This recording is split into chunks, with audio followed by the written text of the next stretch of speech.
edge of the rain, and I carry this heart like it's breaking the same. I'm missing our voices, I'm missing our light. I call your name softly, but the night ends us twice. We lost a bright moment, we lost the last line. I'm missing our voices.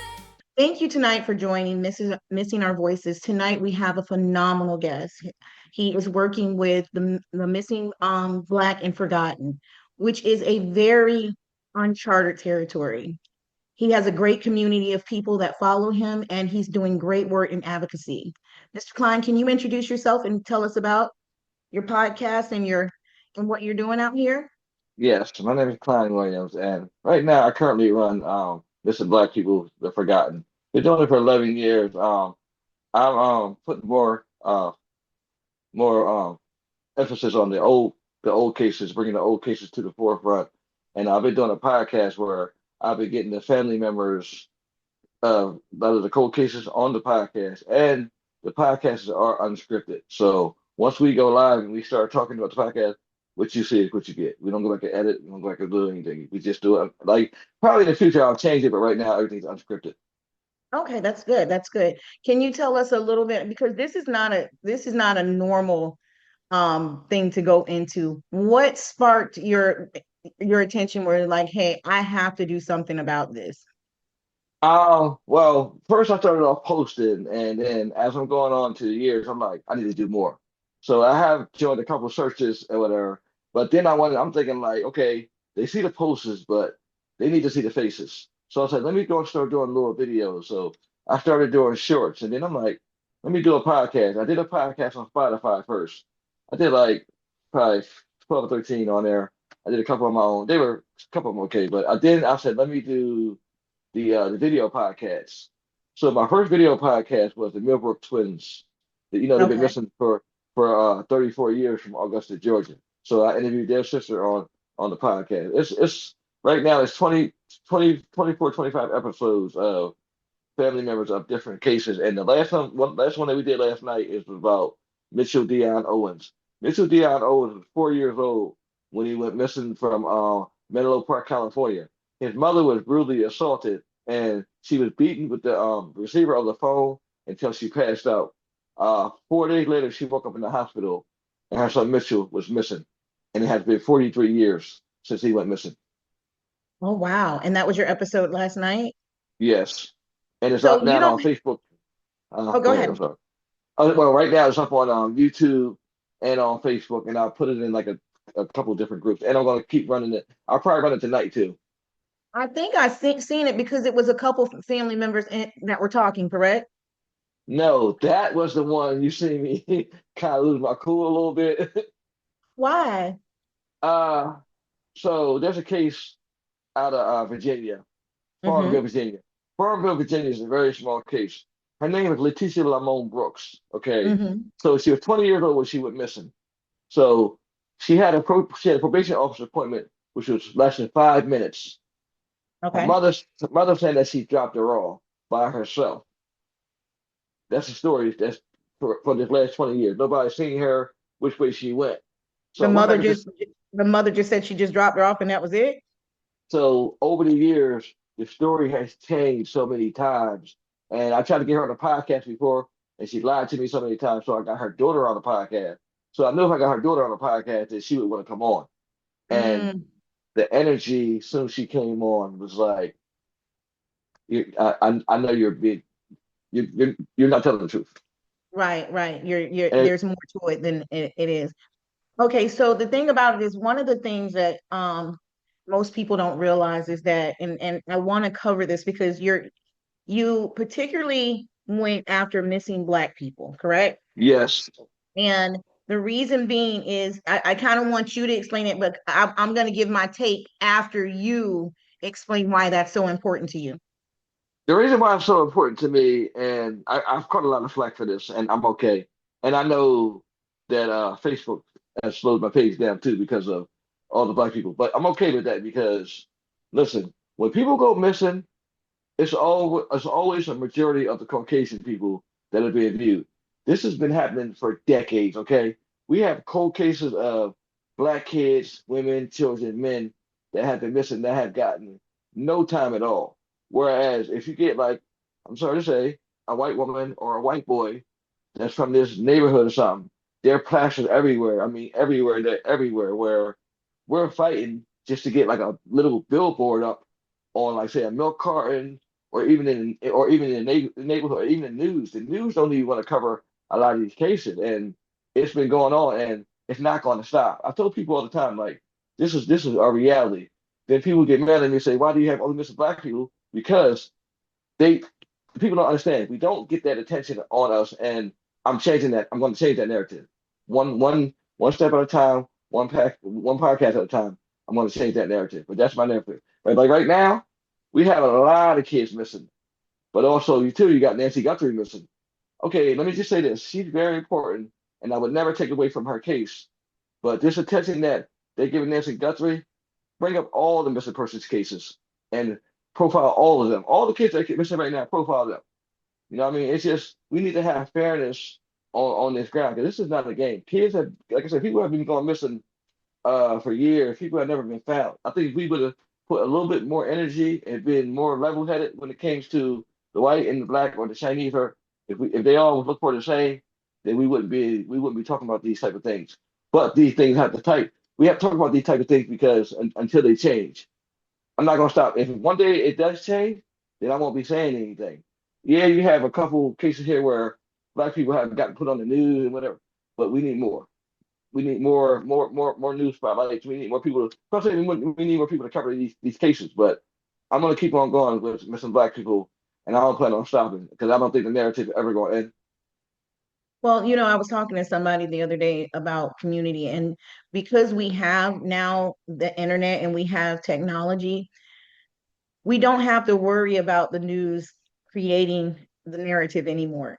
What you're doing is you're creating the narrative for the community that you feel like it's important for. So we don't, I mean, I would never take away from the Guthrie family. I can only imagine, and I don't have to imagine because as I searched for my son for 18 months, so I know what they're feeling. So my heart Right, goes to them in a totally different way than most people. But I do know that if there is a void somewhere, we have the ability to fill that void, right? And that's right. exactly what you're doing. It's a gap somewhere.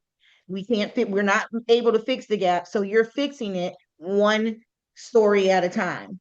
I don't think that there's plenty of other people that are actually covering the same things as you with the missing black people or just I don't even want to say just black, just the brown people, period. Mhm. Um, but if you don't have, you have what, 200,000 followers? Yeah, 202,000 followers. So that's 200,000 people that you get to reach with these stories every single day. Right, Some right. of the news companies don't even reach what you're reaching. So it's a matter of us creating those platforms basically ourselves when they're not there. And hopefully, um, we can help by this podcast or by what wherever you post it, we can help you get resources to even push the agenda even further because there's people out there that want to help you. There's people out there that knows that some of these black cases are not being seen the way that they need to be seen. I was lucky enough where my son case was seen pretty far. I was very surprised, but he was also the only person ever missing in Sarasota, Florida that had never been found. So the cops were really, really on it, and he was 14. Right. Um, but there's so many African American people that are missing. We are the highest rate of missing people in America. We I'm sure not are. really sure why, but I think I have a clue of why. And it's probably because if you don't have attention on these cases, people don't care about taking these people. They don't. And then a lot of times the case is just they're forgotten. It's Forgotten. Well, thrown in. And do you think they're forgotten, or do you think that authorities are so overwhelmed with so many cases that you just can't keep up? I think they're forgotten. I think they're forgotten because, um, honestly, a lot of cases that I posted, I get so many people say I've never heard of this case before, and Mhm. they lived in that entire state, not too far from there, for all these years. There's no way that you should not live inside the state and not know when a crime occurred. The majority of crime that occurred here where I'm at in Wilmington, Delaware, I've known about them or I've heard about them. Like you know what I mean? There's no way you should be living anywhere and not knowing. Right. The not knowing is the worst part. You know what I mean? Because like I said, there's so many cases that you get on there, you see people like, oh my God, I've never heard of this case before. It's my first time seeing it. You know, you're bringing them out. That's the goal. That's the goal. Right. And So you know, people. Okay. what impact do you think that you're making on the families that you're helping? How does that go? I think the impact one is getting them on camera and getting them on these videos, and then also too, like the other impact is that other platforms are watching, you know, and they want to people because people my like a lot of time my platform might be a jump start to even like a news station and stuff like that. So because a couple of podcasts that we have done, they uh they transition to news articles and different things. So I mean, it's the impact is still being felt.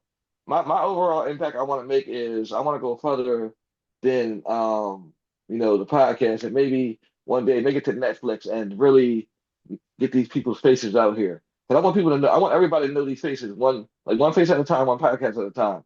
And the way I've been doing is the way I've been knocking out these podcasts. I think I've been doing like two or three a week. Okay. And the thing So. about it, you mentioned Netflix. Would you want to do like maybe just a documentary of these cases each week on the missing in Black? Yes, yes, I would like to do a documentary each week, and I would like to do a couple because what people don't understand is you will never run out of people to talk about because there's so many people missing, and people go missing every day. And then there are some cases that I've never heard about. Those some cases I just found out about. You know, like this year I found out about your son's case and the Mitchell Dion Owens case. I found out about that last year. There's no way I shouldn't know. I've been doing this for 11 years now. I should have known about a lot of cases, but there are Well, so many. it's quite a bit because I and remember we were on a podcast. Well, no, we did something where we discussed the Relisha Rudd case, remember? Yes, And Laura Bullock, she's in a whole nother area that most people don't even realize, which is unidentified. Basically, Jane Doe's and John Doe's that nobody even knows that they're even deceased.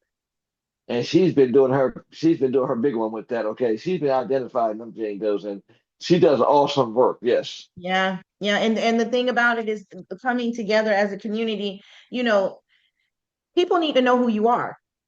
People right. need to know your work and what you're doing because the further we can take you, the more cases that can be solved. And I think people don't realize, and like I tell you, like like I'm not just an advocate, I'm also a victim. So it's like I look at things from two totally different sides because sometimes when I come, I do want to get the stories out, but it's important to me as a victim for my story to be heard. So it's important for me to give a platform for the people that are trying to get other people's story heard because I know that they have to feel like me. I want my son's case solved. You know what I'm Right. saying? And if anybody can help me do it, please help me do it. So I don't think sometimes like with you and Laura, I told Laura I was like you're kind of like a superhero. And that's exactly what you guys are because you don't know, I don't think you guys know the impact of helping these families the way that you are. And I think you're right about that too, because I'm telling you, it's probably about 3 months ago that I really started thinking like, you know, you're really doing something, you know, because I've been doing it for so long, and I do it because out of the passion for it. So I did for a while. I really didn't realize what I was doing. It wasn't until I really started getting into these podcasts, and a lot more people that I know started watching them and telling me, you know, you're doing good. And then when they found out they were unscripted, they were like, wow, yeah, I'm like literally unscripted. So Yeah. And sometimes that's the best. Only reason that I try not to do that as much is because some of the people that I talk to, their cases are still open yeah, and they might be homicide cases. So yeah, I can't. do live the way I want to, because if they say something about their case that they slip up on, Mhm. then it could cost them their case. Right. That's why, and then that's why before we go on, I asked them, I said, listen, what is the question that we can't ask being those open investigation? So a lot of times people ask me, well, why didn't you ask them this question or that question? I don't, I tend to don't reply because I already know why I didn't ask them that question because it's an open investigation. Yeah, there's a couple of cases that, like I said, we've done podcasts on right now that have been investigated after the podcast aired because some information came out on different ones. Right, right. So I mean, when and I know that this is a passion for you. It's really, when I talk to you though, it kind of makes me feel like most people get into this field because something has happened to them. There was never anything that was just like a case or something that you seen, or what was your first go around at this where you were like, you know what, I'm gonna post this person because we need to figure out what's going on. Like, was it any particular case that like struck you? Yes, Risha Lewis. This is from Elkton, Maryland. Says January 21st, 2006. Now they say January 21st, 2006, but she went missing between the 15th and 16th. That is a case that's gonna stick with me for the rest of my life. That's something What was that I'm that case? held. What was that about? Risha Lewis went missing. She was 26 years old. Mm-hmm. She went down to Elkton, Maryland. She was diddling dabbling some things down there. Mm-hmm. So the police got a call about a murder at the I believe it was the Elkton one of the Elkton motels down there in Forest Creek. They got Okay. a call for a murder. When they got there, the person was gone. The call was in relation to her. She went missing that same night. She's never been seen. She's never been seen again. And there was no. I mean, they searched a little bit, but there was never really an investigation. Okay, and I'll tell you, I'll put this on everything I love. That I believe that one day that they're gonna end up either finding her or somebody will say something about her down in Elkton, Maryland, because she didn't make it out of Elkton, Maryland. That's the case that really put me on. And what really jump started it was I had thought about starting a homicide page, but I did. But I said I'll come back to the homicide page later on. So I'm doing this missing page. Then another girl from here goes missing. Nefertari Trader. She went missing. What was that? I want to say 2000 was 2014. Somewhere Mm-hmm. 2014, I believe she went missing, and she got kidnapped from her front yard. And a neighbor seeing her being dragged across the yard, he said he thought she was sick, so he didn't call the police. Mm. It wasn't until 14 hours later the police are canvassing the neighborhood because the mom had came over and found the bread smashed up, her shoes, all that. When they went door to door, when he told them what happened, but by that time this guy had already had a 14-hour head start. Like he literally knocked her out and put her in her own car and drove off, and that car had never been found. So you're telling me that the neighbor seen it, but because he was holding her, or that he thought she was sick and just putting her in the car? Yes, Wow. yes, And, Nefertari and that's Trader. why that's why people have to realize sometimes it's important, even if you see something and you think it's strange in a missing person situation, time is of the essence. It Time is of is. the essence. And it's It like is. the first 72 hours are they're crucial because that's when There. everything is still fresh. Everybody, mistakes are probably still being made. You know what I'm saying? So the Hmm. very first 72 hours is the time that you would want to go back and be like, hey, look at this, and look at this. Believe me, I know. And sometimes what happens is you have to realize too that the cases that some officers have, like especially in smaller cities, missing persons cases are usually handled by detectives. So detectives also have to handle robbery, homicide, all this other stuff. There is not, I don't think there's too many police departments that have missing person departments that every single day they go in there and work on missing persons cases. I don't think that. I could be wrong, but I don't think that. And that's They why I said, don't. that's why I said some of it is forgotten, but some of it is like, I can't even handle this because I got a caseload that is overwhelming and I can't even get to it. That's why they should implement civilians with certain things, and volunteers with missing persons cases because, like you said, police get overwhelmed too, and a lot of times they can't like. I mean, they can do it for a couple of days, but then after a while, their detectives are probably like, "Hey, I'm gonna pull you off that and put you on something else," and then it's like, and then you got families calling you. It's like, what can you do? What can you tell them? You know? Yeah, and it depends on sometimes how valuable your family, and I hate to say it like this, but it feels, I'm not going to say that it is. It feels as though sometimes the value that you hold in the community is determined on if your child is going to get looked at or not. Does that make sense? Yeah, it does. Because if you ain't got no good values, I hate to say it, they're Well, not I'm gonna raise talking their child. about like basically if you're a black mother, you could be a teacher Mhm. in the, but if you're in the urban community and you're a teacher and you just you don't go to any of the galas for the hospital, and you know what I'm saying, and you sometimes that those children, and that's why missing black people, that's what I'm talking about. Sometimes we feel as though our children don't hold weight due to we don't have enough value, or that's how it feels for from I think people that are of color. Like our children just kind of get overlooked. And like I said, Javet's got a lot of attention to me for a missing person. But I've researched and seen so many different cases and talked to so many different parents and families that are African American, and they they they feel like their children just kind of get to the wayside. Yeah, yeah, and the biggest misconception is that everybody's a runaway. Mm, Because back in the day when people went missing, like we talk about teenagers with straight A's and all that, and the first thing they say, hey, they ran away.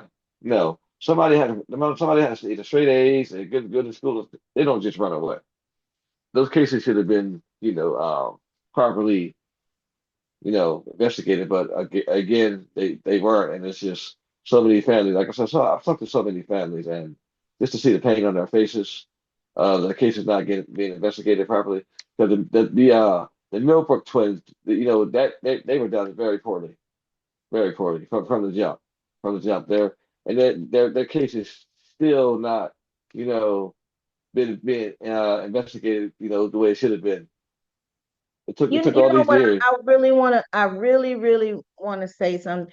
I think a lot of missing person cases too is um I don't know if training is did well enough on missing persons. Bingo, bingo. You know what I'm saying? Like if they if Yeah. it I don't know if there's enough training did on how when this person goes missing, when this person Hmm. does this, what are the steps? And that's something that I'm working on with our foundation and Okay. trying to get into police departments, because I don't think everybody missing persons kind of, it varies on each one, first of all.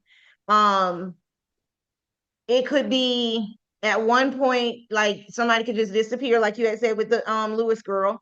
She has disappeared in the midst of, where do you start at? Where do you start? Then you could have the little girl that the bread and the shoes are in the yard. You know where to start because you have to get DNA off of those shoes or anything in that area. So it I don't think the training Mm. is is there enough to see when a person goes missing, what are you looking for?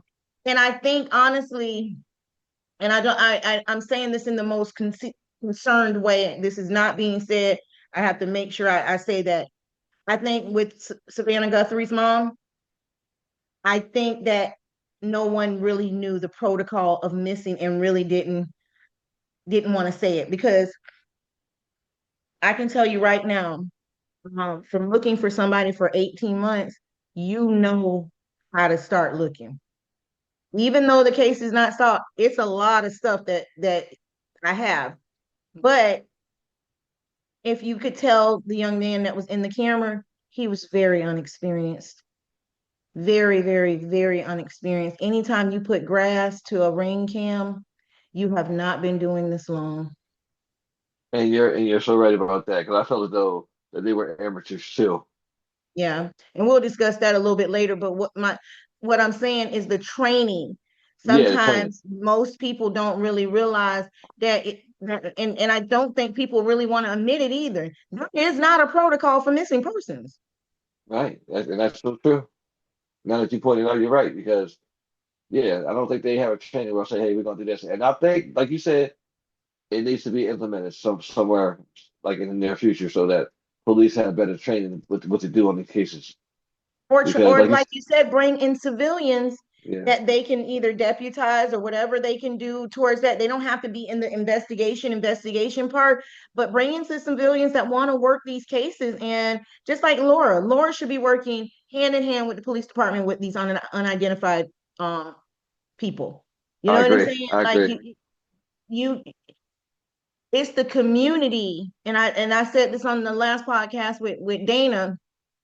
Sometimes we have to stop relying on just the police, and we have to realize that we have to create our own resources when it comes to these arenas. You know what I'm saying? Because it's overwhelming, especially if you got 200,000 people following you. They're all interested in what you're saying. Right. Totally A lot of agree. people. You're right. That's a lot of people. It is. Because I can remember when I had 1,000 followers. Right, right. Yeah, it's and like and people are but interested in that because you never know when you might see one of them people. You that's just never true. know. That's so true. You're right about So that. tell me,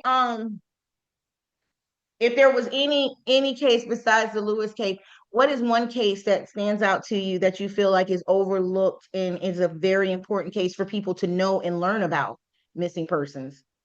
Sierra Thomas. Sierra Thomas was 19 years old when she went missing from Atlantic City, New Jersey on November 21st, 2002. She went to her youngest child's father's house. She went in, but she never came out. His story to the police was that some guy picked her up, she walked off. No, her sister had dropped her off, and she was not that kind of girl. And they just basically just took that and ran with it. They never searched the house till years later. He ended up moving away to Las Vegas, and Sierra's case, we just got a guy from she like I said, it's been 22, 23 years. We just got a guy in New Jersey, I believe NewJersey.com. His name's Matt. He's a writer. They're going to air her story soon.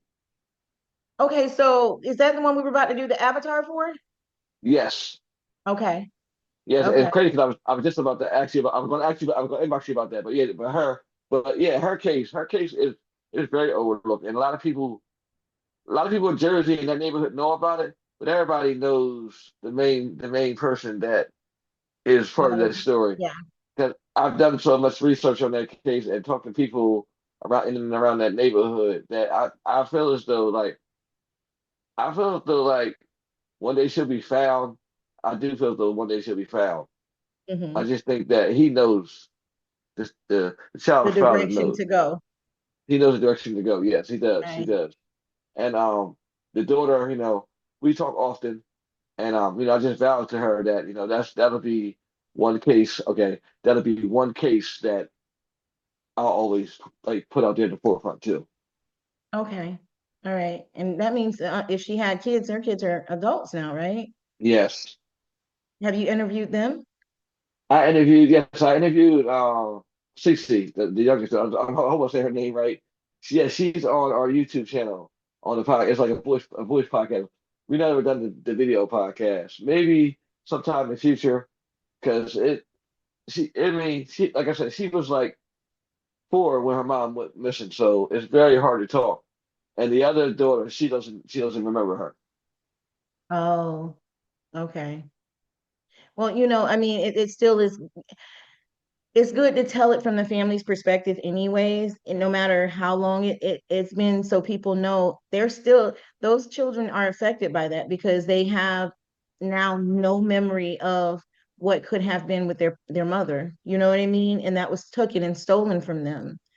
Um, so what we're gonna do, I want you to tell the audience what you do, why you're doing this, what impact you want to make who you're representing, your company, your Facebook page, how they can get in contact with you, and how can they help you? Because that's what we need to figure out with your podcast, your community. How can they help you further this agenda and help find more of these cases?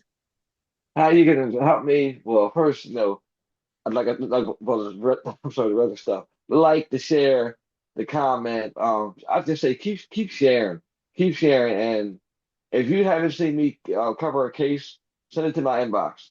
I'm like most pages. If you send me an inbox, 99% of the time I'm going to answer. I always answer my messages. I want to make a global impact, not just like I started off in my state of Delaware doing cases here, and then I just branched out, overall, and then like I said, I have the followers now, but I want to go global. I want to be bigger than the news, but I want these missing persons. I want these faces to be bigger than the news. Like, I want them to go global so that people can really see that what we're doing. And a lot of people aren't in it for the right reasons. I'm in it for it. So that's my heart. It's straight from the passion. Like, I've seen so many people. You see, you have to say your name, but I just think that when you're doing these type of things, you gotta be sincere with this, and your heart got to be into it.